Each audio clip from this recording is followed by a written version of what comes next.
Hello everyone, আসসালামু আলাইকুম। কেমন আছেন সবাই? আশা করি সবাই ভালো আছেন। এনআরটি ফার্মস অ্যান্ড এগ্রি লিমিটেডের নতুন একটা ভিডিওতে আপনাদের সবাইকে জানাচ্ছি স্বাগতম।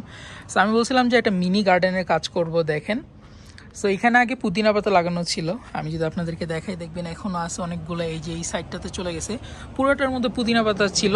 সো আমরা চিন্তা করলাম যে পুদিনা পাতা যেহেতু সাইডেও হইতেছে, সো কেননা আমরা এটার মধ্যে আপাতত কিছু ফল গাছ, এবং যেহেতু আমি পাখি পালি, সো পাখির জন্য আমি এই যে সাজনা গাছটা লাগাইছি।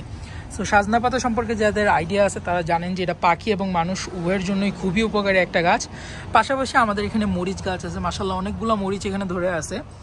আজকে নতুন যে 3টা ফলের গাছ আমরা লাগাইছি, এর মধ্যে এটা হচ্ছে মেস্টা ফলের গাছ, যেটা টক জাতীয় একটা ফল। আপনি এটা দিয়ে টক জাতীয় তরকারি রান্না করতে পারবেন।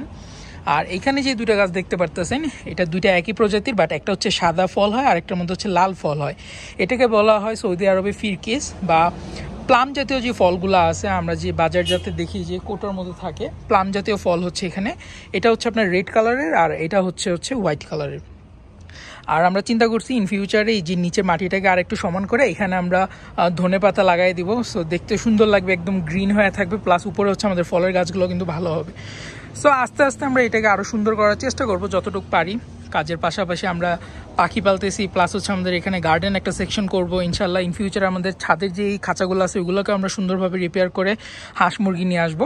সো এই ভিডিওগুলো মিস করতে না চাইলে অবশ্যই আমাদের চ্যানেলটা সাবস্ক্রাইব করে রাখবেন। আজকের ভিডিওটা এই পর্যন্তই। যদি ভিডিওটা ভালো লাগে তাহলে অবশ্যই এটা লাইক করবেন, শেয়ার করবেন। ইনশাল্লাহ দেখা হচ্ছে পরবর্তী ভিডিওতে। টিল দেন সবাই ভালো থাকবেন, সুস্থ থাকবেন। আসসালামু আলাইকুম।